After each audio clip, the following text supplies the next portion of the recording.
Hello Arizona, it's time for the daily update from the Republican Party of Arizona. I am your first Vice Chairwoman, Pam Kirby. Voters in Arizona and across the country don't often pay attention to what happens in our state legislatures or even in Congress. Bills get passed, some get signed, some are killed, and daily life goes on. That's because much of what happens in government, especially when it involves elected officials, is all too often just a bunch of political theater. Professional politicians enrich themselves from the system, stay in office far too long, make the process so arcane and so complicated and sometimes so filled with procedural nonsense and backroom deals that the average taxpayer tends to lose attention and move on with their lives. Therein lies the problem, because when we aren't watching, they tend to play at the expense of good government.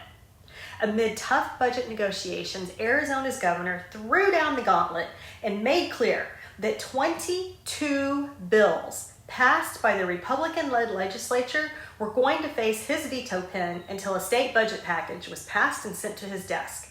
And he made clear that he would sign no more bills until a final budget was in place.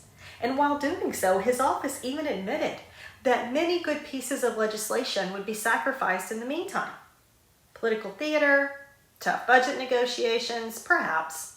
But why are taxpayers, hard-working Arizonans who expect their representatives to pass much-needed legislation and the governor to sign, the ones being held hostage?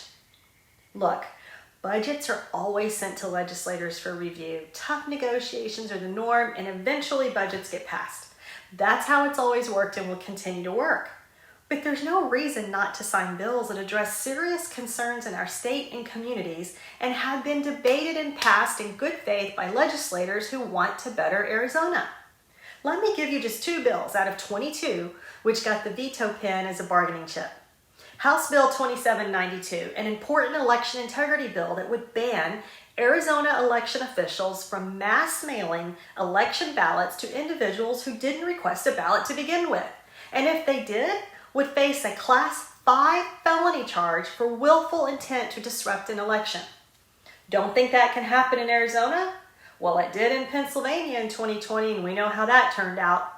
The bill, sponsored by Arizona House Representative Jake Hoffman, would have made that issue a moot point in Arizona. Senate Bill 1074, which would ban the training of critical race theory to any Arizona government employee and prohibit any state monies from being used in any such training. That means every state employee, from clerks to the local DMV to teachers to university professors. No more equity training, no more multicultural training, and no more destroy the police training under the guise of police reform.